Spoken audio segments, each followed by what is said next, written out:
Bismillahirrahmanirrahim. Assalamualaikum warahmatullahi wabarakatuh. Selamat siang dan salam sejahtera untuk kita semua.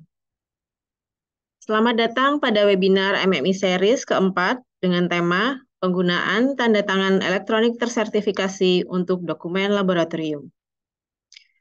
Yang terhormat Presiden Masyarakat Meteorologi Indonesia, Bapak Sukiswanto, dan yang kami hormati segenap hadirin webinar MMI Series yang berbahagia. Izinkan saya, Yulita Ika Pawestri, untuk memandu acara webinar pada siang hari ini. Sebelum kita memulai agenda pada hari ini, saya akan membacakan tata tertib pelaksanaan webinar. Yang pertama, agar berjalan dengan kondusif, maka seluruh peserta akan kami mute. Kemudian, daftar hadir akan diinformasikan 30 menit sebelum acara berakhir. Dan terakhir, peserta dapat menyampaikan pertanyaan terkait topik pada siang hari ini melalui fitur chat Zoom.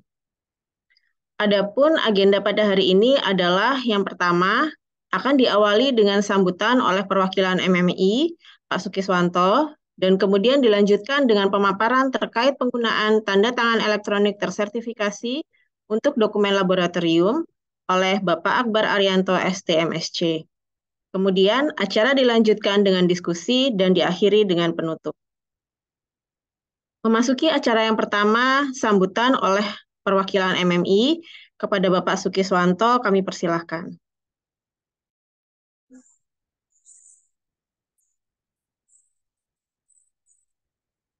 Assalamualaikum warahmatullahi wabarakatuh. Salam sejahtera buat kita semua. Selamat siang, Bapak Ibu sekalian peserta webinar series yang keempat. Tak lupa kami sampaikan juga terima kasih Pak Probo yang sudah membantu kelancaran ini, juga Pak Haryati untuk menyiapkan segala sesuatunya tentang pelaksanaan webinar kali ini. Juga tak lupa kepada pemateri, ya Pak Akbar. Selamat siang. Selamat siang. Alhamdulillah pada kesempatan siang hari ini eh, kita berjumpa kembali dalam kesempatan webinar yang kali ini tentunya membawakan materi yang cukup menarik sekali nih terkait dengan masalah tanda tangan elektronik. Ya, sebagaimana kita ketahui bersama bahwa eh, ada akhir-akhir ini banyak sekali eh, penggunaan sertifikat itu banyak, bukan sertifikat, maaf, tanda tangan, ya, atau sebagai bentuk keabsahan dari suatu dokumen yang selama ini kita gunakan menggunakan manual, yaitu dengan mungkin tanda tangan basah ataupun eh, dengan metode lain. Tentunya dengan perkembangan zaman sekarang ini masih banyak mengalami kendala dan kekurangan-kekurangannya. Untuk itu tentunya kita perlu eh, memperbaiki atau mengeliminir bagaimana penggunaan dokumen tersebut yang tidak sesuai dengan peruntukannya. Untuk itu, alhamdulillah pada sore hari ini kita mendapat kesempatan untuk berikan sharing pada Bapak Ibu sekalian anggota MMI untuk sekiranya bisa eh, memanfaatkan teknologi-teknologi yang sekarang ini sudah mulai banyak diterapkan, yaitu penggunaan tentang identifikasi atau tanda tangan elektronik. Kami dari MMI tentunya berharap bahwa apa yang kami sampaikan ini bisa membawa manfaat yang besar sekali bagi Bapak Ibu sekalian sebagai pengguna dokumen atau sebagai pihak-pihak yang eh, otor mempunyai otorisasi terhadap kepemilikan dokumen. ya. Itu tentunya ini sangat bermanfaat sekali khususnya pada teman-teman kita yang di laboratorium atau yang di mana yang sering sekali menggunakan apa sertifikat ya. Nah, ini biasanya menggunakan tanda tangan manual. Ini banyak mengalami kendala. Itu terima kasih sekali pada narasumber kita yang sudah bisa membagi apa yang berkesempatan untuk membagikan pemahaman-pemahaman tentang bagaimana pemanfaatan tanda tangan elektronik ini dalam eh, masa-masa yang sekarang ini. Untuk itu, kami sekali lagi mohon maaf yang sebesar-besarnya jika dalam pelaksanaan ini tentunya masih ada kekurangan dan insya Allah kami akan selalu meningkatkan pelayanan-pelayanan kami pada anggota. Itu juga kami sampaikan terima kasih dan selamat mengikuti webinar ini. Semoga sharing pengalaman maupun sharing pengetahuan ini bisa bermanfaat bagi kita semua. Dan sehari saya tidak panjang lebar. Sekali lagi, saya sampaikan terima kasih dan selamat mengikuti acara webinar ini.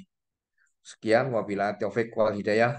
Wassalamualaikum warahmatullahi wabarakatuh. Baik, terima kasih kepada Bapak Sukiswanto telah membuka acara pada siang hari ini. Baiklah, kita akan memasuki acara utama yaitu webinar MMI Series dengan tema penggunaan tanda tangan elektronik tersertifikasi untuk dokumen laboratorium. Sebelumnya, saya akan membacakan profil singkat dari Bapak Akbar. Bapak Akbar saat ini menjabat sebagai Koordinator for Infrastructure and Information Security di BSN. Merupakan seorang lulusan magister dari Gunadarma University, major in Information Technology. Baik, untuk mempersingkat waktu, kami persilahkan Pak Akbar untuk dapat memaparkan materinya. Baik, terima kasih Bu Moderator. Mohon izin, Bismillahirrahmanirrahim. Assalamualaikum warahmatullahi wabarakatuh. Selamat siang, Bapak dan Ibu sekalian. Yang terhormat Presiden Masyarakat Meteorologi Indonesia, Pak Sukiswanto, yang sudah memberikan nada dasar tadi, Pak ya. Salam kenal, izin Pak. Yang terhormat juga Pak Probo nih, Pak, serta Bapak Ibu sekalian, mohon izin. Ya, terima kasih sebelumnya kepada MMI ini sudah mengundang saya dalam hal ini untuk sharing knowledge ya, sharing pengalaman mengenai penggunaan tanda tangan elektronik. Mungkin latar belakangnya tadi sudah disampaikan oleh Pak Sukis. Mungkin nanti akan kita lihat di dalam paparan seperti apa. Izin saya dikasih waktu berapa lama ini, Bu Moderator? Sampai jam maksimal sampai 14.40, Pak. Baik, Masih saya coba panjang. usahakan bisa singkat, padat, tetapi bisa dapat bermanfaat seperti yang disampaikan oleh Pak Sukis tadi. Izin saya boleh share screen ya sebentar.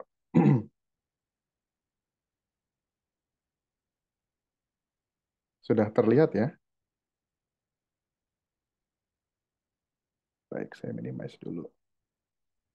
Baik, Bapak dan Ibu sekalian, di siang hari ini saya diminta untuk dapat sharing mengenai penggunaan tanda tangan elektronik yang dapat dipergunakan nanti pada saat penggunaan dokumen-dokumen di laboratorium.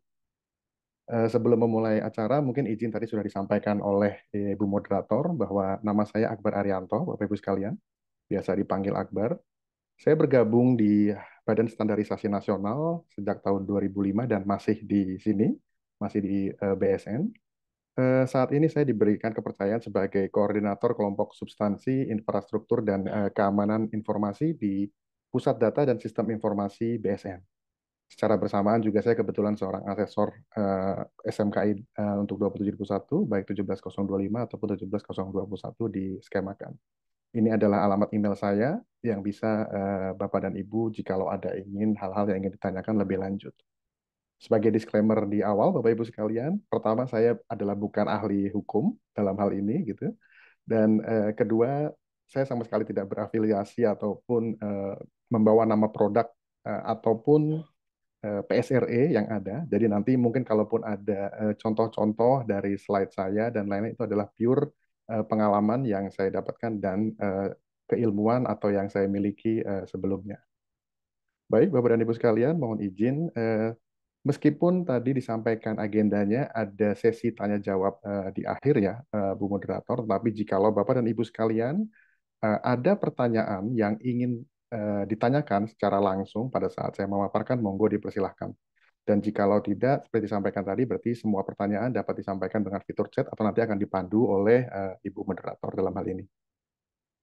Baik, oke, pertama-tama yang sangat klasik ya, dan latar belakang kenapa kita harus memakai tanda tangan elektronik dalam hal ini. Izin sebentar. Oke, oke, ini adalah pertanyaan yang sangat mendasar dan tadi juga sudah sempat diberikan jawaban latar belakangnya sebenarnya oleh Pak Sukis bahwa ada beberapa hal yang menjadi barrier atau hambatan pada saat kita masih menggunakan tanda tangan konvensional atau tanda tangan basah yang selama ini mungkin Bapak dan Ibu masih pergunakan. Dan mungkin juga di forum webinar kali ini, Bapak dan Ibu sekalian juga sudah ada yang mau memanfaatkan atau menggunakan tanda tangan elektronik tersebut. Tapi mungkin lebih ingin mengetahui apa sebenarnya sih manfaat dan memang kenapa kita harus mempergunakan atau menggunakan tanda tangan elektronik tersebut. Oke, kalau kita lihat secara real ya, sudah pasti dengan tanda tangan kertas atau konvensional ini akan menyebabkan tumpukan kertas yang semakin banyak. Dalam hal ini menyebabkan banyak sekali kerugian yang bisa disebabkan oleh tanda tangan konvensional ini. Bisa jadi yang paling sederhana adalah kesulitan kita pada saat harus men-tracing sebuah dokumen. Kemudian juga bisa jadi itu disebabkan atau menyebabkan memerlukan tempat atau space yang cukup besar karena setiap organisasi yang Bapak Ibu tangani kemungkinan besar ada retensi dari sebuah dokumen di mana dokumen harus dijaga sampai dengan siklus waktu tertentu yang menyebabkan itu harus terjaga sampai dengan waktu yang ditentukan. Nah, ini menyebabkan tempat yang semakin dibutuhkan. Begitu juga membutuhkan sumber daya manusia yang cukup besar mungkin jikalau harus menggunakan tanda tangan secara konvensional untuk dapat mengelola dokumen-dokumen tersebut. Dan yang sering terjadi dengan era percepatan teknologi dan kemudahan sekarang, yang Bapak dan Ibu mungkin memberikan pelayanan kepada stakeholder atau publik, sering adanya keterhambatan di dalam delivery sebuah dokumen apapun apabila masih mempergunakan tanda tangan konvensional, di mana mungkin bisa disebabkan penandatangannya pada saat yang dibutuhkan tidak ada di lokasi karena satu dan lain hal menyebabkan hal tersebut harus menjadi sebuah hambatan. Kemudian kalau kita melihat dari sisi lain, latar belakang kenapa penggunaan kertas ini menjadi sesuatu yang cukup perlu diperhatikan, saya rasa Bapak Ibu sekalian di sini ada ahlinya di bidang ini. Kalau kita melihat sebuah artikel yang saya dapatkan dengan source yang ada di bawah, Bapak Ibu sekalian, bahwa 95% bahan kertas itu berasal dari pohon, sebagian besar saat ini ya. Dan kalau dilihat dari artikel ini, Indonesia memiliki apa ya kontribusi cukup tinggi terhadap hilangnya pohon-pohon yang ada di dunia. Nah, ini kalau kita melihat jangka panjang ya Bapak Ibu sekalian ya, apa impact langsung dan tak langsung yang salah satu kontribusinya apabila kita masih mempergunakan dokumen-dokumen secara konvensional atau tercetak. Nah, kalau kita melihat latar belakang arti dari sebuah keamanan informasi, ada tiga hal yang di sini sangat sering diulang-ulang, yaitu adalah penjagaan CIA, Bapak dan Ibu sekalian, di mana di situ ada confidentiality, integrity, dan availability.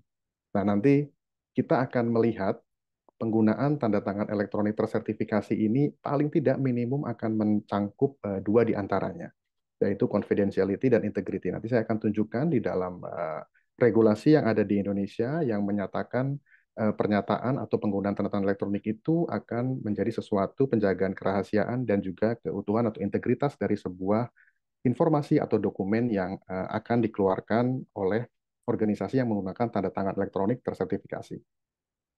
Oke, kita akan coba latar belakang lainnya, bahkan sampai presiden kita sendiri pun, Bapak Joko Widodo, pernah dipalsukan tanda tangan konvensional ya Bapak dan Ibu sekalian. Dalam sebuah artikel mengatakan bahwa di situ tanda tangannya dipalsukan oleh tersangka dan dalam hal ini mereka juga sudah memiliki keahlian khusus mungkin ya Bapak Ibu sekalian dalam rangka melakukan pemalsuan dan ini dipergunakan untuk melakukan beberapa hal kejahatan yang dapat disalahgunakan. Saya memberikan contoh yang paling ekstrim di sini adalah orang tertinggi di Republik Indonesia saja bisa dilakukan pemalsuan terhadap tanda tangannya. Begitu juga mungkin dengan kita sebagai masyarakat yang memberikan layanan kepada masyarakat juga bisa ada kemungkinan terjadinya penipuan atau pemalsuan terhadap tanda tangan yang kita miliki.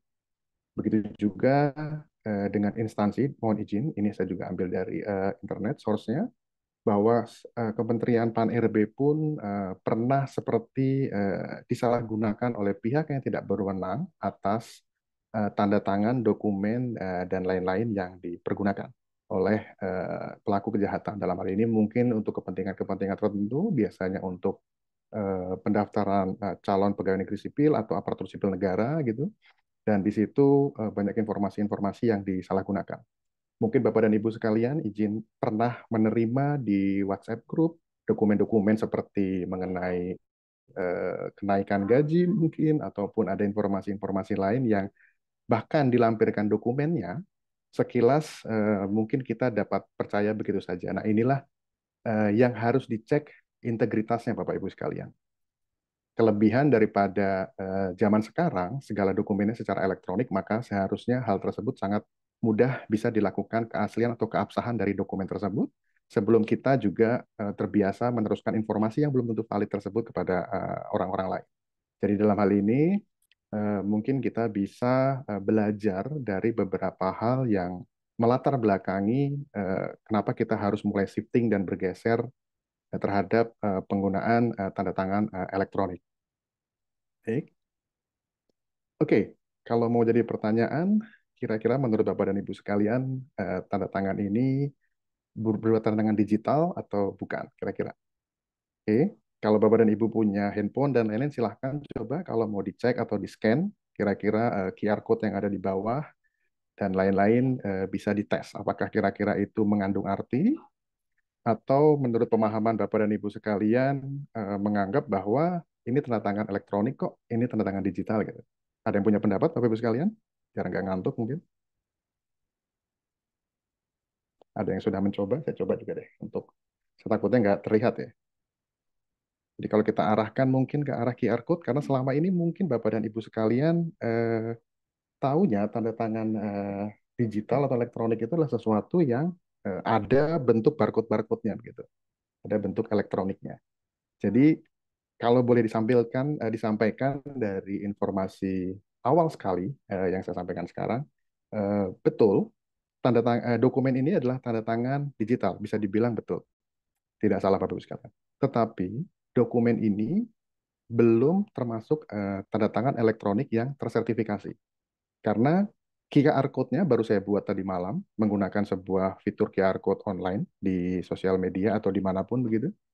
Dan di situ mengandung arti, kalau Bapak Ibu bisa buka, mungkin bisa mendapatkan tulisan bahwa tanda tangan ini palsu dan apapun. Jadi kita bisa membuat apapun Bapak Ibu sekalian. Saya rasa mungkin Bapak dan Ibu sekalian di sini sudah banyak yang mengetahui pengertian QR code, tapi mungkin masih ada yang awam. Jadi izin sekali saya harus menjelaskan dari sangat awal.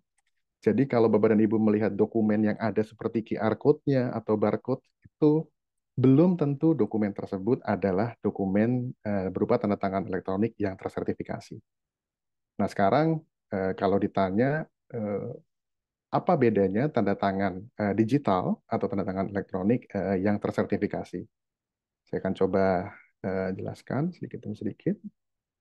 Oke, kalau menurut peraturan pemerintah tentang penyelenggara sertifikat elektronik nomor 82 tahun 2012, terdapat di pasal 54 ayat 1, Bapak dan Ibu sekalian, ada dua jenis tanda tangan yang dimaksud. Pertama adalah tanda tangan yang tidak tersertifikasi. Contohnya mungkin Bapak dan Ibu sekalian mungkin sering melakukan di organisasinya, yaitu adalah tanda tangan yang di-scan. Kemudian tanda tangan tersebut ditaruh di sebuah dokumen dan kemudian disebarkan atau diinformasikan.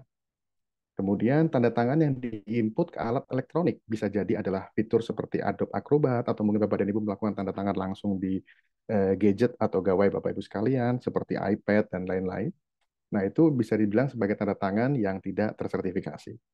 Nah, sedangkan yang dimaksud pada kesempatan webinar kali ini, kita akan lebih menekankan kepada tanda tangan atau tanda tangan elektronik yang tersertifikasi.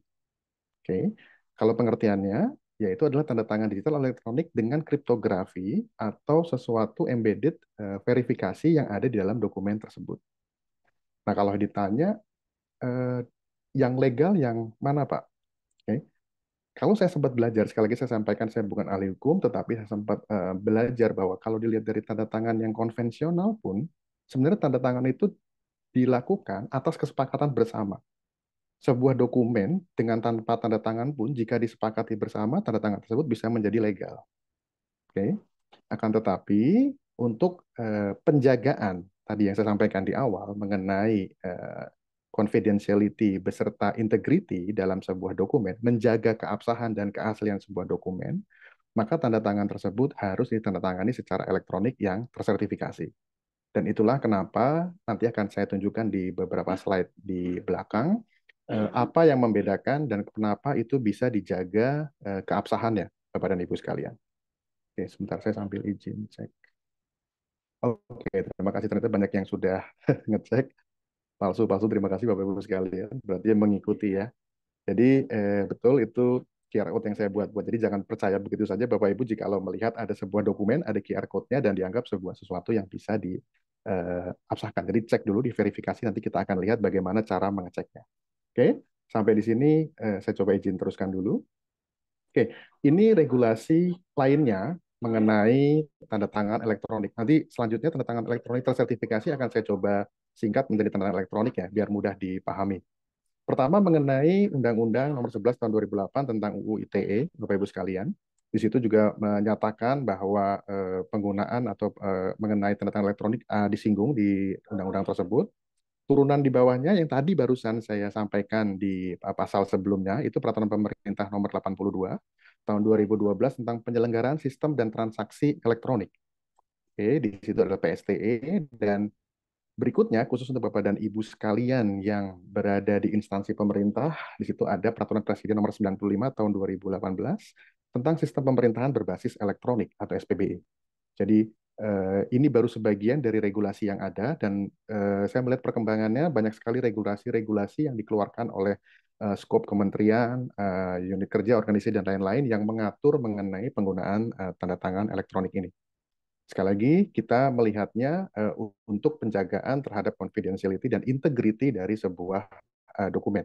Sehingga dokumen tersebut bisa dipastikan seperti yang disampaikan oleh Pak Sukis tadi, tidak ada pemalsuan mungkin, ataupun tidak ada hal-hal yang perlu kita jaga atas dokumen yang kita terbitkan atau kita keluarkan.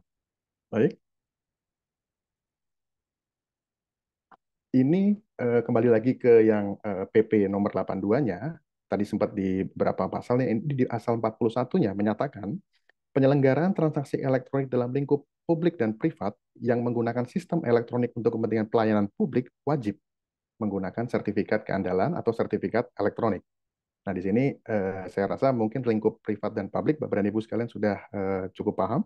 Publik itu ciri-cirinya adalah jika domain aplikasinya berextension GoID, maka itu adalah lingkup publik atau dilayankan oleh pemerintah, dan privat yang sifatnya lebih ke swasta. Begitu. Jadi, jika menggunakan sistem elektronik, sebenarnya itu diwajibkan untuk menggunakan sertifikat keandalan atau sertifikat elektronik. Oke. Kemudian di pasal 59 ya di ayat 1, penyelenggara sistem elektronik untuk pelayanan publik wajib memiliki sertifikat elektronik. Oke. Yang bukan pelayanan non-publik harus memiliki sertifikat elektronik. Hanya beda wajib dan harus. Sekali lagi kita bisa tanya ke ahli hukum ya, apa perbedaannya, tetapi arahnya intinya adalah kita diminta diamanahkan untuk dapat menggunakan sertifikat elektronik. Dalam hal ini adalah yang nempel terhadap tanda tangan elektronik tadi, Bapak Ibu sekalian. Oke, saya akan percepat prosesnya supaya bisa ada diskusi mungkin ya nanti ya.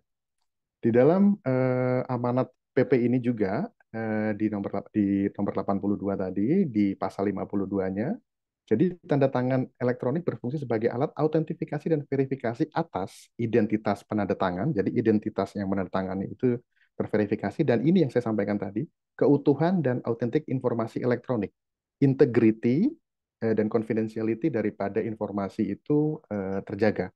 Jadi di dalam PP nomor 82 ini pun menyatakan apa yang dimaksud daripada penjagaan terhadap integritas atau keutuhan sebuah dokumen serta autentifikasi informasi elektroniknya. Oke. Kemudian di dalam PP 54 seperti di slide yang sebelumnya tadi disampaikan ada dua, yaitu tersertifikasi dan tidak tersertifikasi. Nah, untuk yang ayat 2-nya, tanda tangan elektronik tersertifikasi sebagaimana dimaksud pada ayat 1 harus memenuhi persyaratan, dibuat dengan menggunakan jasa penyelenggara sertifikasi elektronik, dibuktikan dengan sertifikat elektronik. Nah, ini mungkin pertanyaan yang sudah pengen ditanyakan oleh Bapak dan Ibu sekalian. Terus bagaimana caranya jikalau kami, organisasi, ingin dapat mengimplementasikan tanda tangan elektronik tersertifikasi sesuai dengan rules yang ada atau di Indonesia. Jadi, menurut amanah ini, kalau kita lihat penyelenggara elektronik PSRE ini, Bapak dan Ibu sekalian, saya izin saya minimize sebentar, mungkin nutupin. Oke, saya coba bacakan perlahan, mungkin sulit dipahami, tapi saya akan coba jelaskan secara mudah, Bapak Ibu sekalian. Ini maaf ada typo. PSRE Indonesia menganut prinsip satu induk dan wajib mendapatkan pengakuan dari Menteri dengan berinduk kepada PSRE Induk yang diselenggarakan oleh Kementerian Komunikasi dan Informatika. Intinya, satu-satunya root CA atau PSRE Induk di Indonesia adalah Kemenkominfo, Bapak Ibu sekalian. Nah, untuk hal ini sebagai informasi ada dalam PP nomor 71 tahun 2019. Jadi satu-satunya the one and only root CA yang ada di Indonesia untuk sebagai induk PSRE itu ada di Kominfo. Oke. Kemudian siapa yang menjadi PSRE-nya atau sertifikat authority-nya adalah penyelenggara sertifikat elektronik, adalah badan hukum yang berfungsi sebagai pihak yang layak dipercaya memberikan dan mengaudit sertifikat elektronik. Nah, ini adalah yang akan bermitra dengan Bapak dan Ibu sekalian, jawabannya. Jadi, Certificate Authority atau CA yang menginduk kepada root CA, menginduk kepada PSRE induk, itu yang dapat kita jadikan mitra atau partner untuk dapat menyelenggarakan tanda tangan elektronik tersertifikasi bagi Bapak dan Ibu sekalian. Nah, mungkin ada pertanyaan, terus bagaimana Pak cara kami mengetahui dan melihat di mana sertifikat authority yang dapat beroperasi dan ada di Indonesia. Jawabannya ada di sini, Bapak Ibu sekalian. Jadi sekali lagi, ini alamatnya. Saya akan coba, boleh ya Bu Moderator, saya pause sebentar, izin.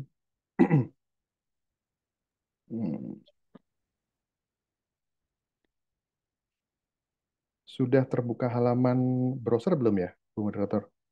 Sudah.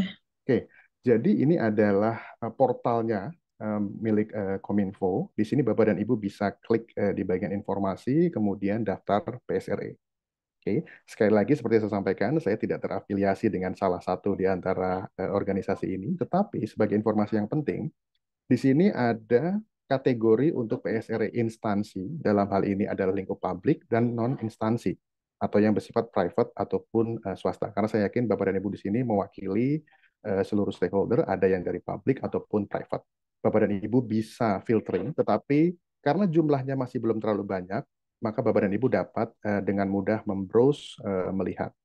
Sebagai informasi, saat ini untuk yang lingkup publik atau government itu sebenarnya ada dua, Bapak dan Ibu sekalian.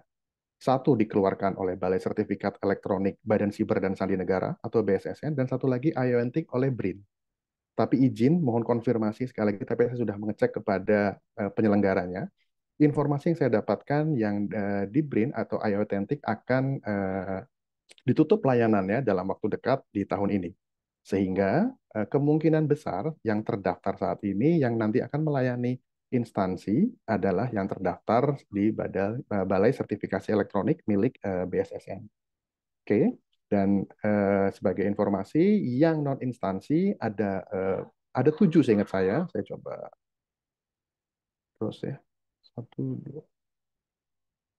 Seingat saya ada 7 Bapak Ibu sekalian. Jadi Bapak Ibu bisa bisa mengecek ada 7 dan ini bisa dilihat di bagian info detailnya mungkin ada informasi mengenai penyelenggaranya dan lokasinya. Oke, saya coba kembalikan lagi ke sebelumnya.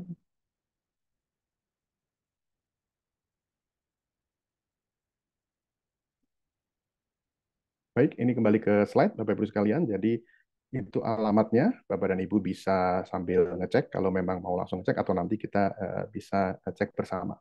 Jadi Bapak dan Ibu bisa melihat sertifikat authority siapa saja yang beroperasi di Indonesia di bawah induk dari RUT-CE kita yang ada di Kemenkominfo. Baik, saya izin untuk teruskan sedikit presentasinya. Nah, ini kalau sebenarnya saya mau menutup ini gimana ya? Oke, jadi ini agak teknikal sedikit, tapi saya coba akan jelaskan dengan analogi yang sangat mudah, Bapak Ibu sekalian. Jadi, tanda tangan elektronik tersertifikasi itu dienkrip menggunakan metode asimetris, atau di situ kalau Bapak dan Ibu pahami, ada kunci private dan ada kunci public. Kunci private dimiliki oleh Certificate Authority yang Bapak Ibu tadi bisa lihat sebelumnya. Kemudian yang publik itu sebenarnya diumumkan atau bisa dilihat oleh siapapun. Jadi nanti kedua kunci itu akan coba untuk di-match-kan. Saya akan coba jelaskan secara sederhana. Di sini contohnya ada dokumen asli, kemudian dengan dokumen secara elektronik itu nanti kalau diterjemahkan akan menjadi biner, Bapak dan Ibu sekalian. Biner itu angka-angka 1010 dan lain-lain. Setelah dokumen tersebut nanti diberikan hash, kemudian nanti akan diberikan algoritma asimetrik kunci private-nya. Oke. Setelah dilakukan kunci private, maka dokumen tersebut akan tertanda tangan. Sederhananya seperti itu, Bapak-Ibu sekalian. Oke. Setelah diberikan kunci secara private ya oleh CA tadi, maka dokumen lahir, Bapak-Ibu sekalian. Dokumen lahir menjadi sebuah dokumen yang telah ditandatangani. Oke. Nah, dokumen tanda tangani ini akan nanti mempunyai angka biner yang unik, yang akan berbeda dari setiap apa namanya pelaksanaan. Dan ini presentasi ini saya dapatkan dari presentasi milik BSRE, BSSN. Sekali lagi, kenapa saya sampaikan ini karena secara instansi kami CE kami adalah BSRE. Jadi mungkin banyak memberikan contoh yang ada di milik teman-teman di BSRE. Oke, ini adalah proses untuk melakukan sertifikatnya, sertifikasinya. Nah, kemudian kalau kita mau ngecek, oke, dokumen yang tadi ditandatangani, Bapak Ibu sekalian, kemudian nanti apa namanya dilakukan fungsi hashing lagi dengan kunci publik yang bisa diambil secara otomatis by system dan itu terbuka. Oke, nanti akan dicek apakah hash dari dokumen yang telah ditandatangani tadi beserta dengan yang kunci publik tadi sama atau tidak, itu kuncinya. Sederhananya seperti itu. Pada saat binirnya sama, maka dibilang dokumen tersebut adalah dokumen yang valid atau dokumen yang otentik. Tetapi, jikalau di dalam perjalanan dokumen tersebut dimodifikasi, dirubah titik saja, atau ada perubahan apapun dalam dokumen tersebut, maka nanti sistem akan melihat bahwa binernya atau angkanya berbeda, sehingga dokumen tersebut dianggap tidak otentik. Jadi kurang lebihnya cara kerja sederhana seperti itu, tapi di belakangnya pasti akan banyak sekali algoritma dan fungsi hashing yang dilakukan oleh teman-teman sertifikat authority dalam hal ini untuk melakukan fungsi enkripsi terhadap dokumen Bapak Ibu sekalian. Tetapi secara sederhananya tadi, kalau dia dicek antara dokumen asli dengan hash publiknya dia sama, maka dia dianggap masih valid. Tetapi pada saat sudah ada modifikasi dan ada perubahan, maka dokumen tersebut sudah dianggap tidak valid lagi. Oke. Nah, ini kalau kita lihat kelemahan daripada tanda tangan menggunakan scan, mungkin Bapak dan Ibu sekali lagi hal tersebut selama itu kesepakatan, saya rasa tidak menjadi masalah. Tapi kalau kembali kepada regulasi tadi, penyelenggara sertifikat elektronik ini wajib mempergunakan, maka sebenarnya ini harus tidak dilakukan lagi, Bapak Ibu sekalian. Tapi ini adalah kelemahan secara simpel yang dapat kita pahami saja. Contohnya sebuah dokumen di sebelah kiri, saya bisa pointing nggak sih? Sorry. Dokumen yang ada di sebelah kiri ini adalah dokumen awal, kemudian kita tanda tangan, Bapak Ibu sekalian. Ditanda tangan dengan cara menempelkan scan tanda tangan ke dalam dokumen tersebut. Maka dokumen tersebut asli, karena memang itu dokumen yang dikeluarkan oleh organisasi atau instansi dari tempat Bapak Ibu sekalian bekerja. Tetapi di lain hal, scan-nya sama di sini, oke, akan tetapi ada modifikasi terhadap isi dokumennya yang dilakukan di dalamnya, sehingga hasilnya isinya meskipun berbeda, maaf, ikonnya harusnya ini icon yang gambar berbeda, tetapi tanda tangan scan-nya tetap sama. Jadi secara terlihat dokumen Bapak dan Ibu sekalian seperti memang asli karena tanda tangannya masih sama dari awal dokumen yang asli sampai dengan terakhir. Tetapi isinya, isi dokumen tersebut bisa jadi ada potensi perubahan. Dan hal ini tidak bisa dibuktikan secara apapun, mungkin bisa dengan ke alat forensik yang lebih dalam, akan tetapi tidak semudah jikalau Bapak dan Ibu dapat mengecek langsung. Nanti saya akan coba sedikit demokan bagaimana cara mengecek dokumen yang sudah tertanda secara elektronik. Oke, jadi sekali lagi dengan penggunaan dokumen yang hanya di scan tanda tangannya, pada saat dokumen tersebut keluar mungkin bisa memang benar asli, tapi pada saat ada modifikasi di tengah terhadap dokumen tetapi scan-scanannya tetap diambil, mungkin di cropping dan lain-lain dimasukkan, maka dokumen palsu seperti dokumen asli jadinya nanti. Nah, analogi yang berikutnya, sorry saya supaya balik. Oke, dan kalau ini pada saat kita, sorry ini tulisannya masih kelemahan atau kelebihan ya, karena saya nggak bisa baca. Sebentar ya Bapak Ibu ya, ini hide. Jin. Oke, kelebihan tanda tangan elektronik tersertifikasi ini kebalikannya, Bapak Ibu sekalian. Jadi dokumen yang berbentuk biner tadi, pada saat ditanda tangan, oke, pada saat ditandatangani, maka dokumen tersebut keluar asli. Karena setelah dicek menggunakan seperti slide yang ada di slide sebelumnya, dia memang terbukti secara sistem dianggap asli dan valid. Kan tetapi pada saat dokumen ini atau ada dokumen lain yang atau dokumen ini dokumen yang asli tadi dimodifikasi sehingga angka binernya akan berubah dan di sini pada saat dicoba dicek maka dokumen tersebut sudah dipastikan tidak sama dengan dokumen sebelumnya. Jadi dia akan dokumen yang berbeda dan di sini bisa dibuktikan bahwa dokumen tersebut memang sudah rusak tanda tangannya atau tidak bisa dibuktikan tanda tangannya bahwa itu adalah masih sesuatu yang valid. Oke, itu analoginya Bapak sekalian.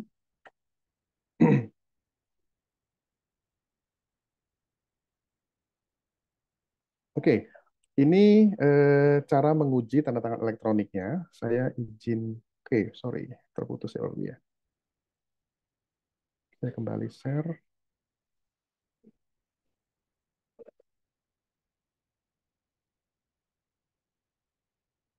Bentar, Bapak ya. Saya coba full screen dulu.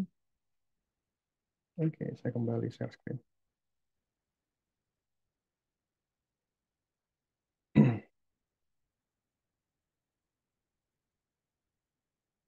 Baik, ini cara menguji sebuah dokumen yang sudah ditandatangani elektronik.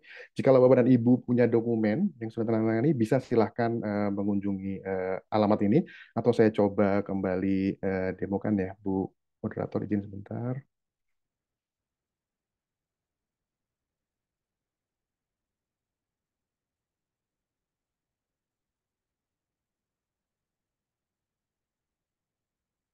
Baik, sudah terbuka alamatnya ya. Di bagian alamat yang tadi, di sini ada verifikasi PDF. Kemudian, by the way, udah terlihat ya, Bapak Ibu sekalian? Takutnya saya Sudah, Pak. Oke, oke. Di sini kita bisa unggah dokumennya dan saya punya satu contoh dokumen. Saya coba unggah. Di sini langsung dia bisa mengecek bahwa dokumen ini sudah ditandatangani secara digital. Ini dokumennya. Oke, dan kemudian kalau kita mau melihat apa isi daripada kelengkapan dokumen ini, dia ada informasi yang cukup valid. Ya, terutama yang muncul adalah mengenai timestamp, Bapak Ibu sekalian. Jadi di situ dia akan menunjukkan kapan waktu dilakukan tanda tangan. Kemudian bisa ditambahkan informasi mengenai alasan dokumen tersebut ditandatangani dan ditandatangani oleh siapa. Lokasi ini adalah ownership atau pendaftaran pada saat organisasi kita mendaftarkan kepada Certificate Authority. Dan di sini karena ini diterbitkan oleh BSSN yang masih dulu dengan nama Lemsanek, maka dikeluarkan terdaftarnya CE-nya adalah ini informasinya. Oke, di sini menggunakan algoritma signature SHA 256 dan lain-lain yang dikeluarkan oleh BSSN. Jadi ini adalah contoh cara kita menguji sebuah dokumen dan ini baru salah satu tools. Ada banyak sekali tools yang dimiliki oleh uh, Certificate Authority atau PSRE dari masing-masing portal mereka. Oke, saya akan kembali ke slide.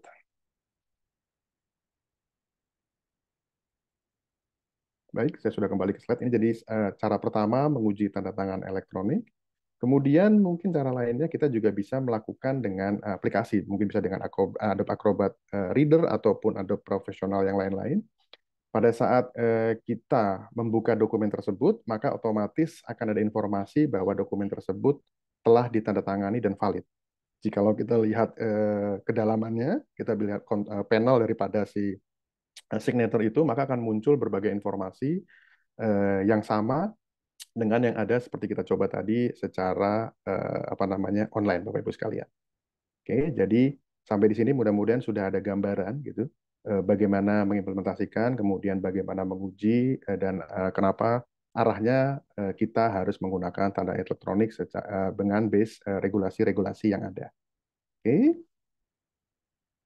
kemudian yang harus dipahami apa bedanya dokumen tercetak sama dengan dokumen elektronik. Kalau dokumen tercetak, maka cara pengujian atau pengetesan dia asli atau tidak, melakukan forensiknya otomatis hanya dengan cara manual. Baik itu dengan pengamatan para ahli atau menggunakan teknologi apapun begitu, tetapi tanda tangannya akan dilihat secara manual dan dicek apakah itu asli atau tidak. Sedangkan dokumen tersertifikasi atau tanda tangan elektronik secara tersertifikasi melakukan uji forensiknya dengan cara elektronik juga, Bapak Ibu sekalian. Karena dokumen tersebut berbentuk elektronik, maka pengujiannya pun secara elektronik. Dan dari kedua hal ini, tanpa mengecilkan para ahli forensik manual tanda tangan, saya rasa uji forensik dengan elektronik jauh lebih akurat. Akurasinya akan dapat lebih jelas dibuktikan dengan mudah, bahkan seperti yang saya sampaikan tadi dengan demo yang sederhana tadi, dengan metode tadi, itu dapat dipastikan dokumen tersebut asli atau tidaknya. Kemudian jadi pertanyaan, bagaimana kalau tanda tangan elektronik harus di-print dan lain-lain. Nah, itu ada aturan-aturan lain. Salah satunya adalah fitur yang QR code tadi untuk memudahkan tracing terhadap elektroniknya. Dan nanti kalau dilihat di slide berikutnya, ada persyaratan-persyaratan yang harus dilakukan pada saat di dalam dokumen Bapak dan Ibu sekalian untuk penjagaan bahwa dokumen tersebut memang ditandatangani secara elektronik dan sah sesuai dengan aturan dan undang-undang yang ada. Oke, jadi ini dari sisi pengujiannya terhadap dokumen tersebut valid atau tidak pun dengan metode seperti ini. Yang manual ditesnya secara manual, yang elektronik, the one and only ya juga diceknya dengan cara elektronik, Bapak Ibu sekalian. Baik, lalu apa sih keuntungan dan pemanfaatan tanda tangan elektronik dari semua penjelasan sederhana saya tadi? Mungkin kurang lebihnya sudah banyak gambaran ya, Bapak dan Ibu sekalian. Ya, ini gambar sederhananya. Intinya, dimanapun kita berada, salah satunya tidak perlu bingung lagi untuk menandatangani sebuah dokumen. Sebagai sharing informasi, kami di BSN ataupun KAN telah menerapkan ini dan banyak sekali keuntungan hal yang bisa dilakukan dalam percepatan dokumentasi yang diperlukan untuk pelayanan publik yang harus ditandatangani. Karena pelaksanaan tanda tangannya bisa dilakukan dimanapun, selama dia memiliki koneksi internet, sudah barang tentu Bapak Ibu sekalian, dan ini bisa dilakukan dengan sangat mudah. Bahkan dengan gadget atau gawai sederhana pun, bahkan sekelas handphone yang layarnya kecil pun bisa dilakukan dan akurasinya jelas, kemudian waktunya juga bisa dapat dibuktikan. Nah, ini hal-hal yang saya sampaikan di awal sekali. Jadi dengan paperless menggunakan tanda tangan elektronik, pertama kita bisa mudah dalam mengakses dokumen, Bapak Ibu sekalian. Bisa dibayangkan jikalau kita punya dokumen yang setumpuk tadi banyak sekali dan kita memiliki siklus penyimpanan dokumen contohnya 5 tahun, sertangan klien kita itu cukup banyak sehingga dalam mengakses dokumen itu butuh waktu. Kita harus mencari, itu pun kalau seandainya memang penyusunan dokumennya cukup baik begitu ya. Kemudian memiliki sistem traceability yang baik, maka dia mudah. Tetapi dengan elektronik, hal itu jauh bisa lebih mudah lagi. Bahkan kita bisa mengeceknya dimanapun dengan menggunakan aplikasi atau perangkat yang memang sudah diciptakan untuk mengelola dokumentasi di organisasi Bapak dan Ibu sekalian. Jadi pertama adalah kemudahan dalam akses dokumen. Yang kedua otomatis menghemat waktu Bapak Ibu sekalian. Dengan mudah mencari otomatis pencarian menjadi hemat waktu. Tapi hemat waktu yang lain adalah tadi kita bisa menghemat waktu dalam sebuah proses seperti di kotak selanjutnya adalah alur proses lebih sederhana, di mana pada saat kita membutuhkan percepatan apa namanya autentifikasi sebuah dokumen dengan cara tanda tangan, maka itu bisa dilakukan kapanpun, dimanapun, tanpa harus ada di lokasi.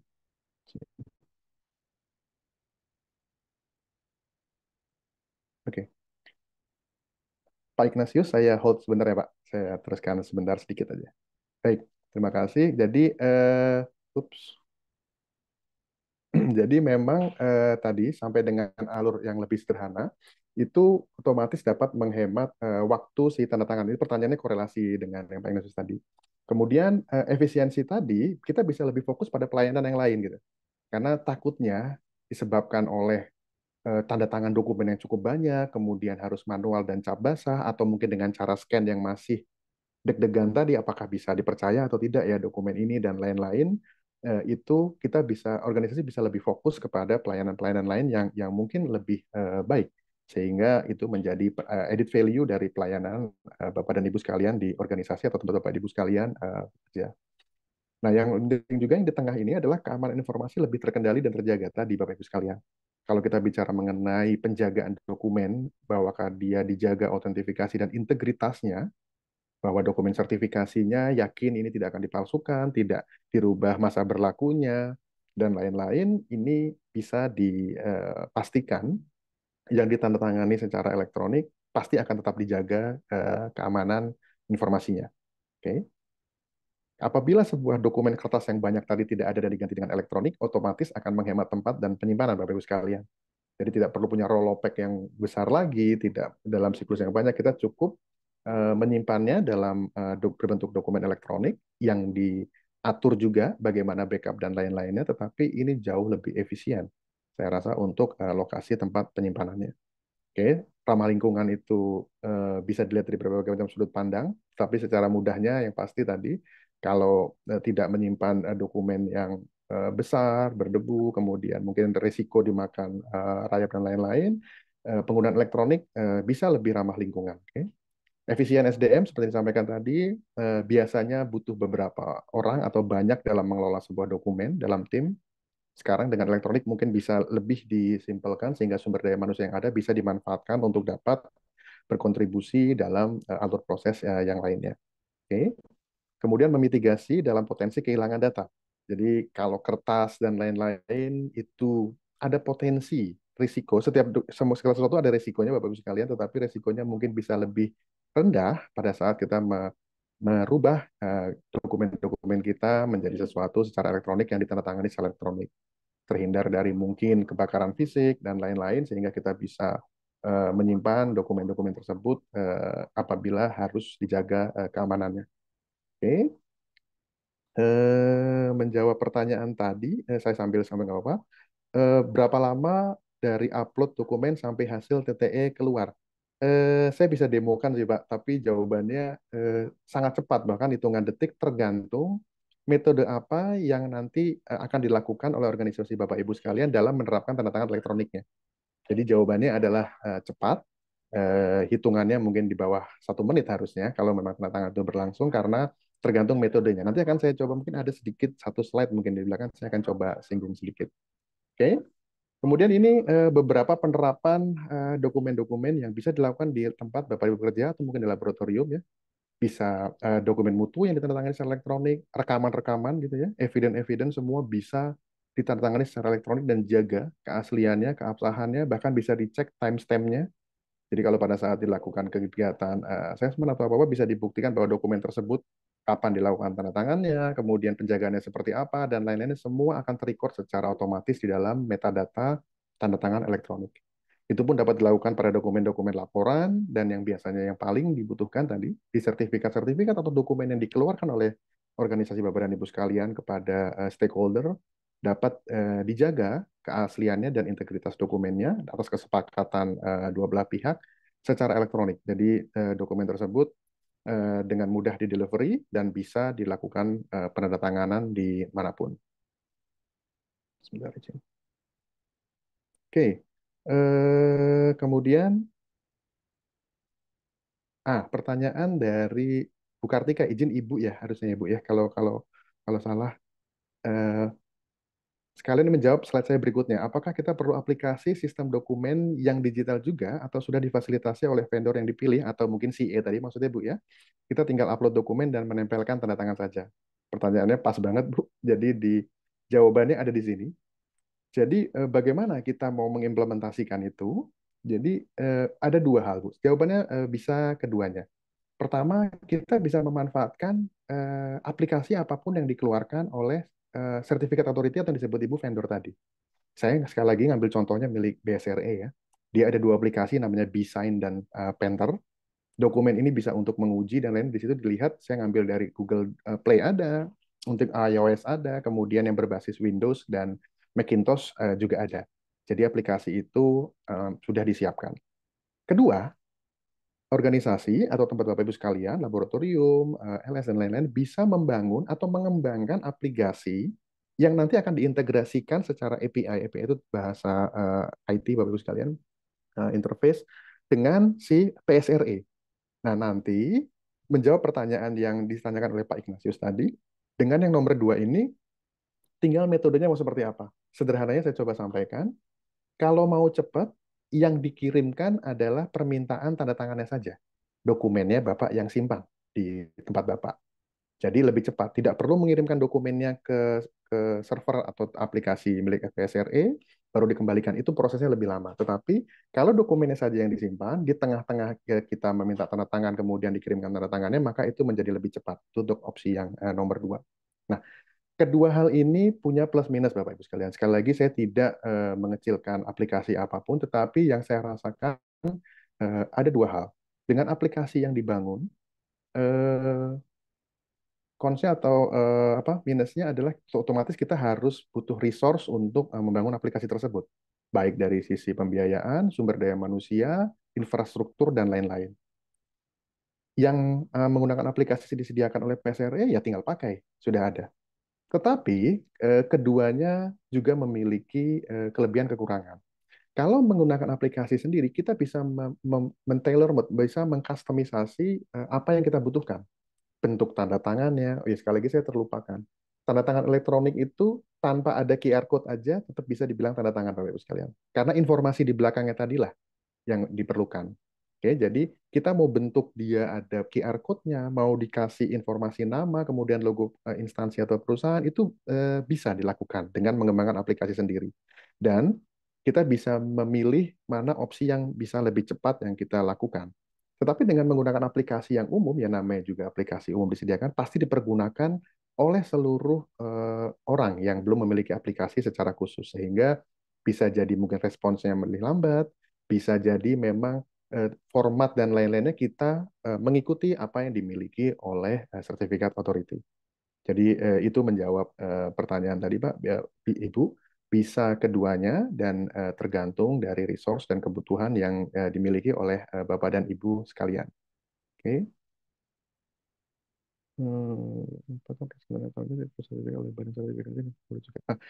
Yang jawab Ibu Ana ya, izin Ana dari PT KAI. Badan sertifikasi di audit yang mereka lakukan adalah si RUCE tadi, Kominfo yang akan melakukan itu. Karena itu ada PP-nya sendiri. Jadi nanti yang akan mengaudit atau mengecek PSRE itu adalah RUCE-nya. Gitu. Jadi itu mudah-mudahan menjawab pertanyaannya ya. Ini saya rasa slide terakhir sebelum kita diskusi. Ini adalah contoh-contoh penerapan tanda tangan di BSN dan kan. baru sebagian dari banyak aplikasi yang kami lakukan.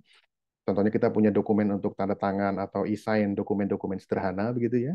Kemudian di Kan juga sama, juga memiliki aplikasi untuk tanda tangan.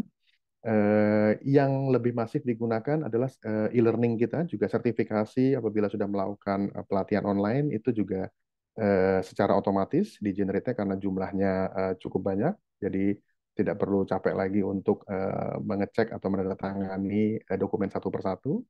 Kemudian dengan amanah sistem pemerintahan berbasis elektronik, karena instansi pemerintah, dalam hal ini saya izin menceritakan karena dari sisi pemerintah atau lingkup publik, menggunakan aplikasi yang sama dari ANRI untuk dokumentasi surat menyurat, yaitu Sri Kandi, dan BSN sudah terdaftar di BSRE, maka tanda tangan elektroniknya pun kami bisa terintegrasi. Satu Indonesia, meskipun banyak instansi yang berbeda-beda, tetapi mengacu kepada satu CA yang sama, maka aplikasinya Sri Kandi dapat dipergunakan berbagi pakai oleh seluruh instansi yang ada dengan tanda tangan yang mengacu kepada sertifikat authority yang sama, yaitu adalah BSRE. Itu juga kelebihannya. Dan tadi yang saya sampaikan gimana kalau dicetak dan lain-lain, contohnya ada di bawah ini, ada keterangannya yang diamanahkan. Jadi sesuai dengan ketentuan perundang-undangan yang berlaku, dokumen ini telah ditandatangani secara elektronik yang tersertifikasi oleh Balai Sertifikasi Elektronik atau BSRE, sehingga tidak diperlukan tanda tangan dan stempel basah. Oke, itu pernyataannya, tetapi QR code yang kami buat, apabila itu di-scan, maka akan mengarah kepada source dokumen elektroniknya. Jadi sederhananya, jika Bapak dan Ibu mau bikin sebuah aplikasi dan sertifikatnya ada QR code-nya, kalau ditempel di sebuah organisasi atau instansi, ini asli atau enggak ya? Mungkin QR code-nya kalau iseng kita coba scan, bisa mengarah kepada source dokumen elektronik aslinya. Sehingga bisa dibandingkan yang di print sama yang ada di elektronik sama atau tidak. Tahunnya sama atau tidak, dan lain. Karena yang elektronik pasti bisa diuji forensik secara elektronik dan bisa dipastikan validitasnya.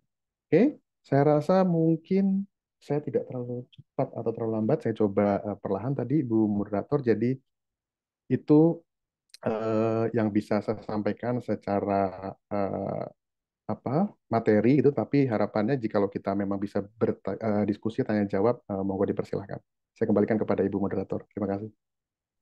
Baik, terima kasih Pak Akbar atas pemaparannya, materi yang luar biasa pada siang hari ini. Silahkan, bila ada Bapak Ibu yang ingin bertanya, kami beri kesempatan untuk dapat bertanya langsung dengan mengaktifkan fitur raise hand terlebih dahulu. Ya, sudah ada yang raise hand. Silahkan Pak Firdaus untuk mengajukan pertanyaannya.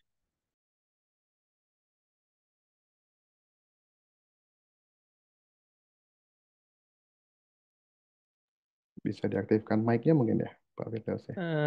Moderator udah bisa diaktifkan? Udah ya? Sudah, Pak. Oke, baik Pak Akbar. Saya mau Siap. nanya terkait implementasi nih. Baik, Pak Firdaus. Jadi misalkan lab kami membuat sertifikat ya, sertifikat untuk kalibrasi. Berarti kalau template nanti sertifikatnya bisa menggunakan yang ada, nanti tinggal diverifikasi SAN-nya tuh hanya digital SAN-nya aja ya, TTI-nya saja ya. Betul. Oke, Pak Jadi Firdaus. tidak membuat template khusus sertifikat dan divalidasi nomor sertifikatnya dan lain. Generate nomor sertifikatnya pun kayaknya internal saja, tapi di verifikasi akhir di tanda tangannya saja gitu Pak Akbar. Baik, Pak Firdaus izin dari laboratorium mana Pak? GMF, PT GMF Oh, Provincial. GMF, lingkup privat Pak ya? Ya, Iya, baik. untuk in-house. Ya, Gitu. baik. Terima kasih Pak Firdaus. Jadi itu tadi Pak, kalau kita mengembangkan aplikasi secara internal dari lab Bapak Ibu sekalian, maka Bapak bisa mengkustomisasi bentuk template-nya, kan itu aplikasi tersendiri. Mau dibentuk gambarnya seperti apa, nanti tanda tangannya mau di mana dan lain-lain, itu bisa dilakukan. Bahkan generate nomor sertifikatnya pun kan tergantung aplikasinya. Baru setelah itu nanti Bapak berbicara dengan si sertifikat authority-nya bahwa kami mau mengintegrasikan layanan tanda tangannya dengan aplikasi kami. Maka mereka akan memberikan panduan, Pak, atau pendampingan untuk bisa mengintegrasikan sistem Bapak supaya bisa menggunakan tanda tangan elektronik. Nanti secara mudahnya, by system, pasti setiap pemilik tanda tangan akan diminta passphrase untuk menandatangani. Jadi passphrase itu analoginya seperti pena atau pulpen Bapak Ibu sekalian. Itu yang harus dijaga. Jadi pada saat nanti Bapak dan Ibu sekalian sudah terintegrasi dengan cara yang tidak saya sampaikan beda-beda karena Bapak Ibu sekalian, nanti diisi passphrase-nya otomatis maka dia akan mengenerate dan keluar sebuah dokumen yang sudah ditandatangani secara elektronik. Jadi sekali lagi metodenya begitu Pak Firdaus. Ya, bagaimana Pak Firdaus? Apa sudah terjawab? Ya, oke, Oke, sepertinya sudah. Lanjut ke permisi. pertanyaan kedua ya Pak ya. Sudah Ya, ada yang raise hand dari Pak Probo, silahkan. Ya, makasih Pak. Eh, ya mungkin bukan pertanyaan nih, tapi menambah bahan diskusi aja Mas Akbar. siap Pak. Jadi karena ini topiknya kan di dokumen lab ya, bahwa Mhm, dokumen lab itu bukan hanya sertifikat ya. mhm. Jadi lab itu juga kalau kita lihat di 17025 itu Bapak Ibu Aman ya. ada keperluan untuk menjaga apa namanya integritas Ya, dokumen dan rekaman gitu ya. Jadi mungkin Bapak Ibu selama ini melihat TTE itu hanya di sertifikat gitu ya. Tapi itu sebenarnya juga bisa digunakan misalkan untuk panduan mutu, prosedur, rekaman-rekaman, misalkan rekaman ya. apa namanya data pengamatan lab yang harus dijaga supaya itu terbukti bahwa itu tidak direkayasa misalkan. Jadi ini bisa juga apa bisa juga menjadi penerapan TTE ini. Mungkin itu aja Mas Akbar Siap. sebagai Hmm. apa ide atau masukan buat Ya. rekan teman sini. Ya, terima kasih Pak Prabowo. Jadi memang tadi disampaikan ada beberapa seperti di slide ini informasi-informasi tidak hanya sertifikat, tetapi banyak sekali bisa rekaman atau record, laporan-laporan, dokumen utuh dan lain-lain yang bisa dikustomisasi sesuai dengan aplikasi yang dimiliki oleh Bapak Ibu sekalian. Karena itu diamanahkan di dalam standar untuk penjagaannya, penjagaan integritasnya dan lain-lain. Jadi dengan menerapkan ini seharusnya itu jauh lebih mudah memitigasi resiko-resiko yang ada jikalau dilakukan secara manual. Sekali lagi terima kasih Pak Prabowo sudah kembali diingatkan. Terima kasih Pak. Baik, terima kasih untuk selanjutnya. Mungkin saya izin membacakan pertanyaan yang sudah ada di kolom komen ya Pak. Oke, takut saya terlewat Mbak. Silakan Ya. Mbak. Yang pertama tadi belum terjawab dari Bapak atau Ibu Grace Lee dari BV CPS Indonesia. Pertanyaannya, jika menggunakan TTE, timestamp historinya disimpan di mana? Di server kita atau di server aplikasi yang kita gunakan, misalnya Privy. Oke, jadi disimpannya itu di dalam metadata dokumennya, Ibu Grizzly.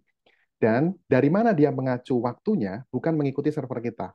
Jadi kalau didalami lagi, ini adalah salah satu bagian dari SNSU nih untuk jam atom satuannya gitu ya. Jadi mengacunya ke sana nanti. Oke, melalui mekanisme yang sudah segala perjanjian. Jadi untuk seluruh sertifikat authority, dia akan mengacu kepada satuan waktu yang sudah ditentukan dan timestamp-nya tidak perlu khawatir jikalau kita jamnya kita handphonenya berbeda ataupun servernya berbeda, dia timestamp-nya akan mengikuti jam waktu Indonesia. Dan kalau mau dicek, dia akan menempel di dalam dokumen elektroniknya, kapan dia ditandatanganinya. Gitu, tapi mengacunya kepada waktu Indonesia. Begitu. Bu Grace, mudah-mudahan menjawab ya. Iya. Semoga menjawab ya, Bu. Kemudian untuk pertanyaan selanjutnya, ini dari Pak Saino. Pertanyaannya, dari semua CA penyedia, apakah ada yang gratis?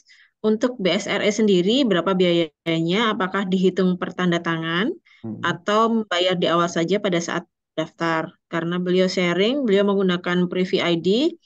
Untuk pribadi, itu bayar per tanda tangan sekitar 3.500. Oke, baik. Saya sekali lagi kebetulan nih Pak, nih kalau karena BSRE dari mulai awal implementasi sampai sekarang kami belum pernah membayar. Nggak tahu kalau nanti ada PNBP Pak, itu kalian ya. Untuk yang lingkup publik dan tanda tangan yang kami produce itu sudah ribuan. Bahkan kami punya statistik setiap tahun yang kami laporkan. Jadi kewajiban kami adalah memberikan laporan dan itu sejauh ini belum ada pembayaran. Tetapi mungkin untuk yang lingkup private karena mereka berbadan usaha dan memang ada profesional mungkin ada nilai yang harus dibayarkan. Makanya dari awal izin saya tidak pro kepada salah satu CA, mungkin bisa dicek lebih dalam kepada organisasi yang ada di dokumen, ada di site-nya Kominfo tadi Pak. Begitu informasinya Pak. Mudah-mudahan menjawab ya Mbak. Ya, semoga menjawab ya, Pak Saino. Kemudian untuk pertanyaan selanjutnya ada dari Bapak Muhammad Hussein dari PT Jababeka. Pertanyaannya, apakah dari KAN sendiri ada aturan yang mengharuskan TTE harus tersertifikasi? Baik, mungkin yang bisa lebih jawab nanti izin Pak Praba tambahin ya. Tapi sebelum ke KAN, aturan regulasi di Indonesia-nya tadi saya sampaikan bahkan sudah ada. Penyelenggara sistem elektronik itu wajib atau yang publik, kalau yang itu adalah harus sebenarnya. Tetapi sekali lagi kan pengawasan dan lain dilakukan secara aturan regulasi memang diarahkan ke sana. Selama kita memiliki layanan berbasis elektronik dan itu bisa melambangkan maka harus tanda tangan terelektronik kalau dari kalimat perundang-undangan. Tapi setahu saya izin koreksi Pak Praba mau ditambahkan kan sendiri sepertinya belum ada Pak ya aturan. Mohon izin Pak Praba. Ya, baik, Pak Husen, Pak Muhammad Husen. Jadi dari KAN memang belum ada ketentuan bahwa TTE yang digunakan oleh lab yang terakreditasi itu harus tersertifikasi atau tidak, gitu ya. Kalau sudut pandangnya KAN adalah ketika kita menerapkan aturan sistem mutu, yang penting adalah bahwa dokumen itu dapat diautentikasi dengan jelas, gitu ya. Kalau itu urusannya dengan urusan legal, maka mungkin seperti disampaikan Pak Akbar tadi, itu harus mengikuti peraturan perundang-undangan, gitu ya. Tetapi kalau itu lingkupnya hanya di dalam lab sendiri, misalnya bagaimana lab itu memastikan dokumen internalnya itu valid, tidak berubah dan sebagainya, saya kira itu belum membutuhkan TTE yang tersertifikasi, asalkan bahwa lab atau LPK tersebut bisa membuktikan kepada asesornya bahwa sistem ini cukup cukup aman, cukup secure begitu ya. Nah, tetapi ketika nanti itu digunakan untuk dokumen keluar seperti sertifikat kalibrasi atau hasil pengujian, nah itu baru mungkin perlu menggunakan TTE yang tersertifikasi. Mungkin kira-kira seperti itu. Baik, semoga menjawab ya Bapak Hussein. Kemudian untuk pertanyaan selanjutnya dari Ibu Hamidatul Husna dari BMKG, pertanyaannya adalah terkait apakah ada SNI ISO terkait TTIA ini, Pak? Terima kasih. Baik, terima kasih pertanyaannya. Jadi kalau melihat tanda tangan elektroniknya secara langsung, standarnya yang saya ketahui belum. Tetapi inti poin dari tanda tangan elektronik tadi adalah tersertifikasi algoritmanya, Bu. Jadi enkripsi di belakangnya. Kalau kita ngelihat enkripsi, ada standar 18033 dan lain-lain ya, itu SNI, itu sudah ada standarnya, tetapi di belakang itu yang menerapkan standar-standar tersebut adalah sertifikat authority yang menginduk kepada RUT CE sesuai dengan aturan-aturan regulasi yang ada. Jadi kalau secara standarnya saya rasa tetap ada yang berkorelasi ke sana, baik minimum dari enkripsinya.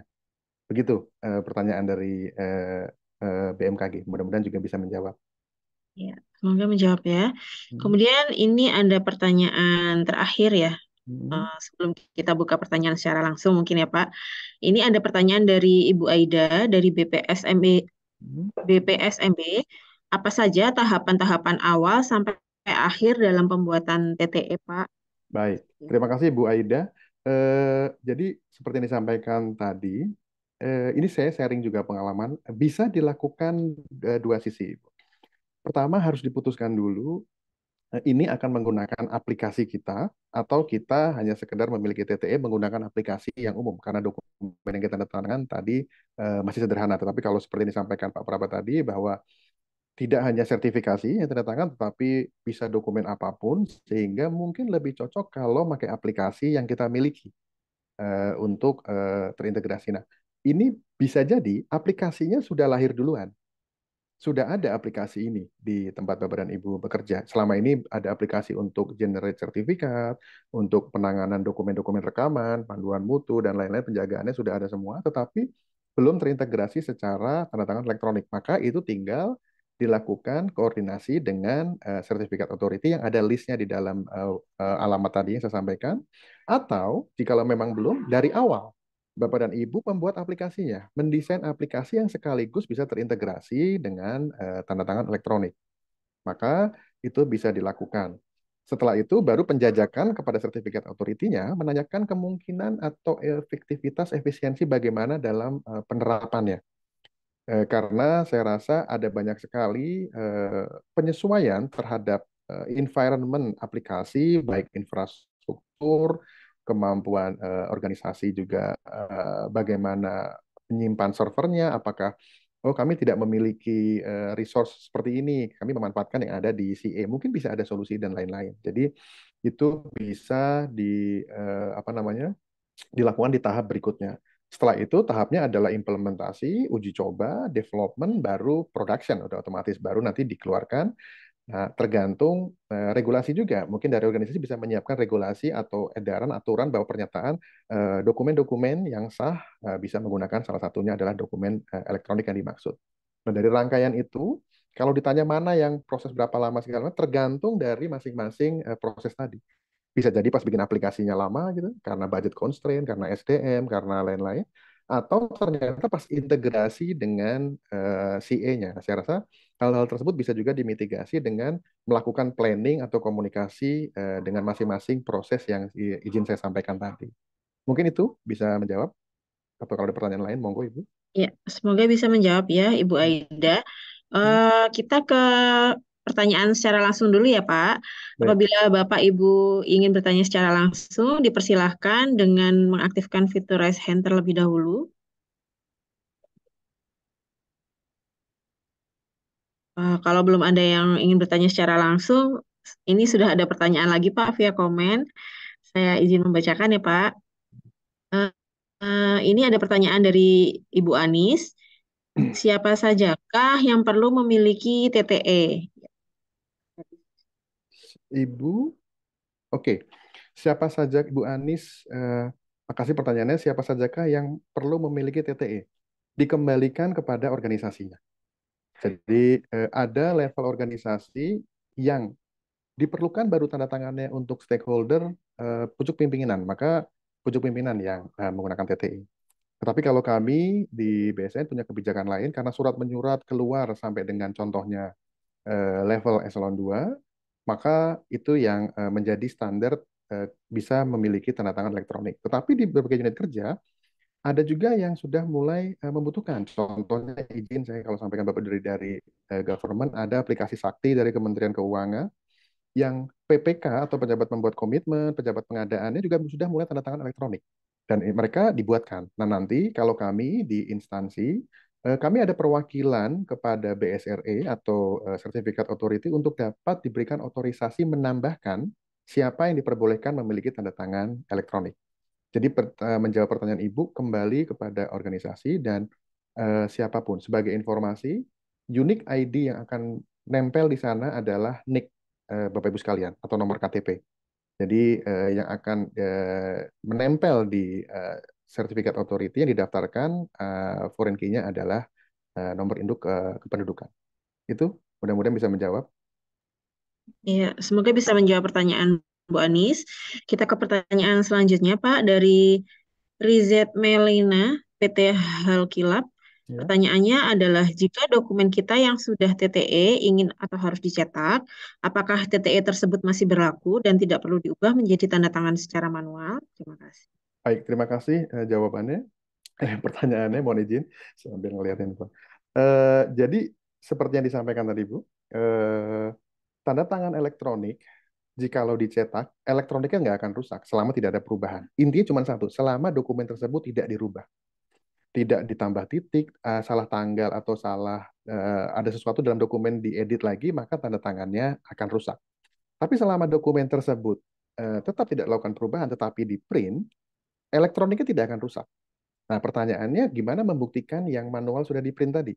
Itu ada di slide saya yang terakhir tadi, Ibu. Jadi, setiap sertifikat authority biasanya mengamanahkan harus mencantumkan sebuah informasi di bawah dokumennya bahwa dokumen tersebut telah ditandatangani secara elektronik sehingga tidak secara perundang-undangan menggunakan tanda elektronik sehingga tidak memerlukan tanda tangan basah dan cap lagi. Kemudian kami sebagai instansi untuk menjaga bagaimana membuktikan itu dokumen asli, kami membuat QR code atau yang kotak-kotak tadi, jikalau di-scan, maka dia bisa menuju kepada dokumen yang asli elektroniknya, disimpan di server kita.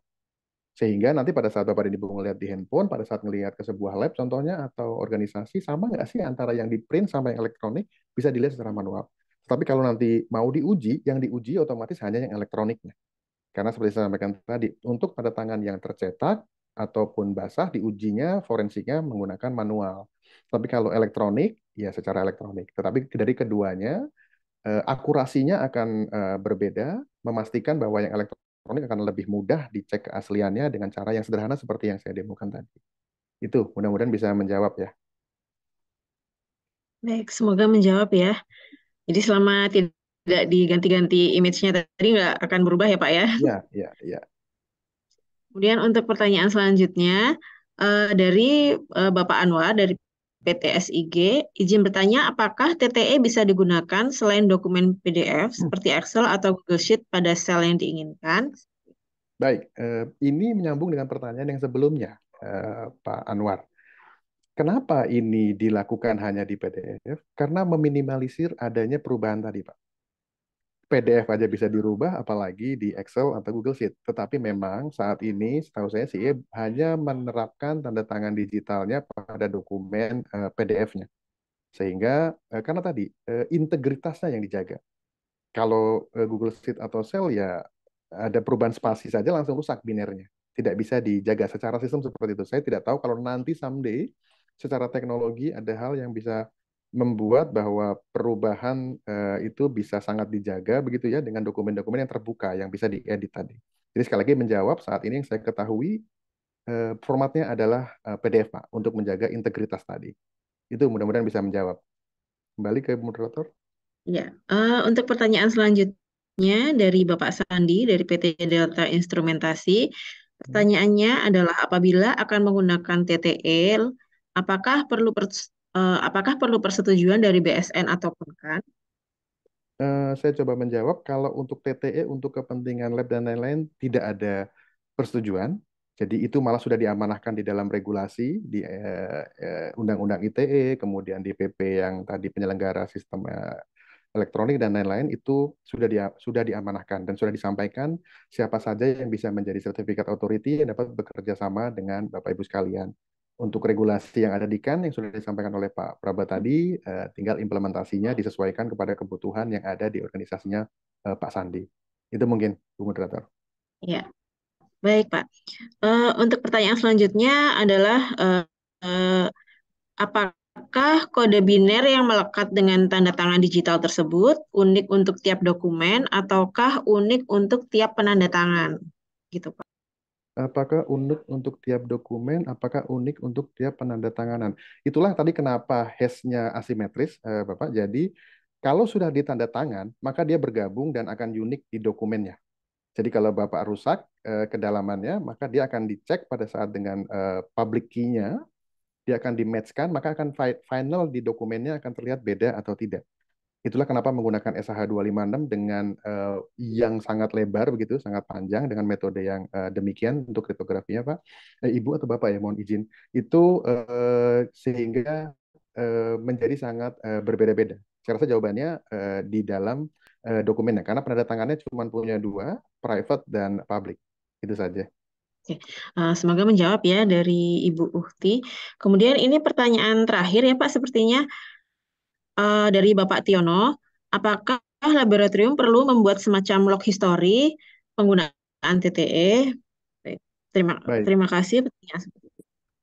Oke, untuk log historinya kalau by system malah nggak perlu Pak, karena secara sistem aplikasi udah otomatis. Ini juga memudahkan di tempat Bapak Ibu sekalian yang selama ini mencatat nomor sertifikat sekian atau nomor rekaman sekian, ditandatangani, kemudian disimpan di sini dan lain seperti slide saya sampaikan tadi.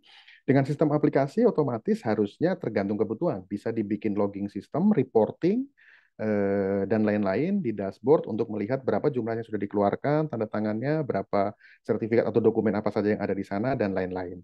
Yang perlu dibuat biasanya malah surat edaran atau working instruction untuk bagaimana cara menggunakan tanda tangan tersebut. Tapi kalau untuk logging-loggingnya saya rasa kalau by system sudah otomatis tergantung dari aplikasi yang didevelop oleh Bapak dan Ibu sekalian. Begitu. Baik, semoga menjawab ya Pak ya. Sebelum ditutup, kami mengundang apabila Bapak Ibu ingin bertanya secara langsung, dipersilahkan. Kalau sudah tidak ada pertanyaan lagi oh iya, silahkan dari Bapak Fahri terlebih dahulu dari BBKPM. Silahkan.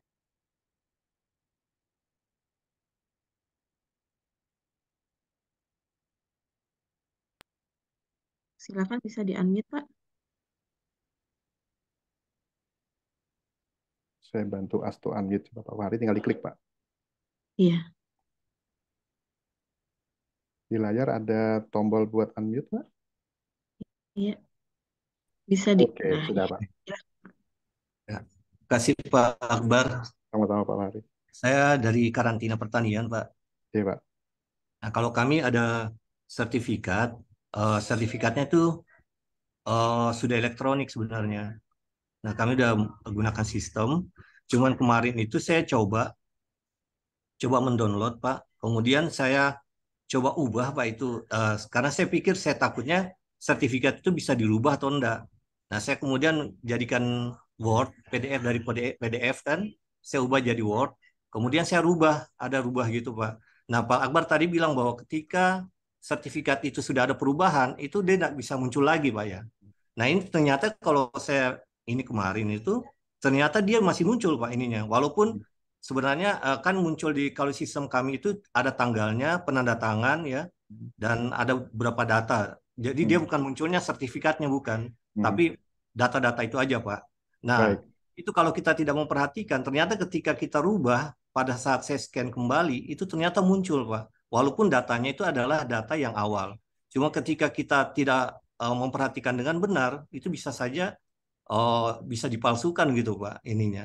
Saya Baik. kira tadinya ketika kita sudah rubah, seperti Pak Akbar bilang, dia nggak akan muncul lagi ketika kita scannernya. Ya itu, Pak. Baik. Bisa muncul lagi tuh, Pak. Gimana, Pak? Baik, sambil ngobrol ya Pak. Pertama yang saya ingin pastikan, dokumen tersebut atau aplikasi Bapak ditandatangani digital secara elektronik tersertifikasi atau cuman mengenerate ada scan-scanan tanda tangan, Pak? Pertama itu dulu, Pak. Bentuk. Kalau kami ini sudah sistem, Pak, sebenarnya. Kami Oke. kan ada sertifikat fitosanitari namanya, Pak. Jadi Ya. ini sistemnya adalah internasional. Jadi Baik. bisa sistemnya itu bisa dari luar negeri bisa muncul gitu, Pak. Karena Baik, ini ada baik. karantina gitu. Baik, baik. Jadi tadi Pak yang saya sampaikan, secara sistem aplikasi, dokumen tersebut bisa memproduce dokumen dengan tanda tangan digital atau tanda tangan elektronik atau digital yang tersertifikasi. Yang kita bahas tadi yang disertifikasi oleh CE tadi, Pak. Dengan mudahnya begini, Pak. Kalau Bapak mau melakukan modifikasi, harusnya di sistem sebelum ditandatangani. Kalau ini kita ngomong dokumen yang tersertifikasi, Pak ya, tanda tangan yang disertifikasi real. Tetapi kalau Bapak modifikasi seperti Bapak sampaikan tadi, dokumen muncul, kemudian Bapak rubah ke Word, itu saja, kemudian Bapak jadikan scan lagi, kemudian Bapak Ya. tes. Dari proses itu saja, sudah terlihat ada sesuatu yang berbeda, Pak. Dokumen ditandatangan digital, produksi dari aplikasi, kemudian Bapak modifikasi di tengah-tengah. Dua hal ini, harusnya kalau sertifikat secara elektronik sudah pasti rusak, Pak. Tapi kalau yang dimaksud Bapak cuma tanda tangan digital, entah itu QR code, entah itu tanda tangan scanan, ya seperti slide saya tadi, kelihatannya sama padahal dokumennya palsu, sudah dirubah, modifikasi. Nah, untuk menjawab pertanyaan sekaligus menjawab pertanyaan yang ada di sini, Pak Rudi, tadi saya sempat demokan sedikit mengenai aplikasi yang bisa kita pakai untuk mencoba, Pak. Jadi Bapak bisa ke alamat ini, iseng aja Pak, dokumen Bapak tadi itu bener nggak sih? Ada tanda tangan elektroniknya atau tidak nggak sih? Itu bisa ke halaman yang ada di Kominfo ini Pak. Di Kominfo ini nanti Bapak tinggal unggah saja dokumennya. Seperti saya contohkan adalah dokumen yang saya buat. Kalau dokumen tersebut benar-benar ditandatangani secara elektronik, maka ini ada tulisan ini Pak. Tapi kalau dokumen itu hanya PDF yang bukan ditandatangani secara elektronik tersertifikasi, maka tidak akan muncul ini. Ini kalau ditampilkan, Pak, itu akan ada informasi kapan kita tanda tangan, dikeluarkan oleh sertifikat authority, siapa yang mengeluarkan. Nah, ini yang diperlukan sesuai dengan peraturan yang ada di Indonesia tadi. Validitasnya, jadi dan lain-lainnya valid, Pak, untuk pembuktiannya. Jadi saya rasa lebih mudahnya nanti Bapak bisa di slide ini ada alamatnya, atau Bapak bisa foto alamat ini. Nanti Bapak bisa uji dokumen Bapak mulai dari yang diproduksi oleh aplikasi Bapak, benar tidak ada sertifikasi di dokumen tanda tangan Bapak tadi. Itu, Pak Fahri. Oke, Pak. Ya, Terima kasih, Pak Akbar. sama-sama, Pak. Baik, semoga menjawab ya, Pak. Mohon maaf karena adanya keterbatasan waktu. Eh, Mungkin satu pertanyaan terakhir ya, Pak. Mohon izin kepada Ibu Hamidatul Husna. untuk dapat menyampaikan pertanyaannya secara singkat dan padat ya, Bu. Ya, silakan. Eh, Terima kasih. Selamat sore, izin bertanya, Pak. Selamat Tadi sore, kalau Bu. saya tidak salah, tadi Bapak sampaikan kalau untuk sertifikat di BSN itu tidak di-download, disimpan di platform tertentu. Jadi itu sebagai data eh, untuk validasi setiap yang di-print atau yang dicetak ulang untuk ditertelusurkan ke situ, begitu ya, Pak? Ya, Berarti apakah persyaratan bagi suatu lembaga yang pelayanan jasanya ke publik menggunakan TTE harus punya platform tempat penyimpanan dan basis data yang besar untuk penyimpanan penelusuran sertifikat tersebut, begitu Pak? baik. Menjawab pertanyaan Ibu, Terima kasih Pak. baik, sama-sama Ibu, mudah-mudahan terdengar suara saya, Bu Hamidatul. Jadi, sekali lagi kembali kalau permasalahan penyimpanan tadi, tergantung kepada organisasi aturan retensi dokumennya. Ini kita nggak peduli dokumen tersebut tercetak atau elektronik, pasti ada masa retensi dari sebuah dokumen. Nah, penyimpanan tersebut, jikalau dirubah ke sistem elektronik, otomatis kan tetap harus disimpan dengan siklus waktu yang dibutuhkan. Bukan suatu keharusan sebuah instansi kalau TTE harus menyimpan atau tidak ada aturan, tapi lebih kepada penjagaan dokumen yang sudah ditandatangani tadi. Memang itu adalah kewajiban organisasi untuk menyimpan kepada stakeholdernya atau apa namanya customernya selama siklus yang dibutuhkan sesuai dengan peraturan yang ada. Tetapi kami dari organisasi memitigasi, ini hanya BSN Bu ya, tidak suatu keharusan ya. Kalau sampai ada orang yang melihat dokumen kita terprint gitu ya, tidak terkendali lagi contohnya, tapi kami usahakan supaya menjadi terkendali bagaimana mengecek keabsahan dokumen yang sudah di-print tadi. Maka QR code-nya kalau di-scan akan mengarah kepada dokumen aslinya, Bu. Untuk melihat, Ibu bisa melihat atau siapapun yang mengecek bisa melihat, oh dokumen yang di-scan tadi secara elektronik begini, dokumen yang di-print sama nggak sih? Oh ternyata rupiahnya dirubah, ada perubahan ini waktu, sehingga ternyata yang di-print ini palsu nih. Itu untuk menjaga kepastian bahwa karena untuk memforensik itu asli atau tidak hanya yang elektroniknya. Nah, bagaimana untuk menjaga yang di print tadi kami melakukan hal-hal sedemikian. Tapi sekali lagi itu tergantung kepada organisasi. Terlepas dari berapa lama organisasi tersebut mau menyimpan atau masa retensinya di dalam aturannya. Itu mungkin jawabannya, Bu ya. Baik, semoga menjawab ya, Bu. Masih ada waktu 3 menit ya, Pak. Ada Pak Kurniawan yang sudah Monggo, standby. monggo. Ya, silakan Pak Kurniawan. Kalau silakan nah, diambil. Terima kasih. Baik, terima kasih Bu Moderator. Izin, Pak Akbar, Siap, Pak Kurniawan.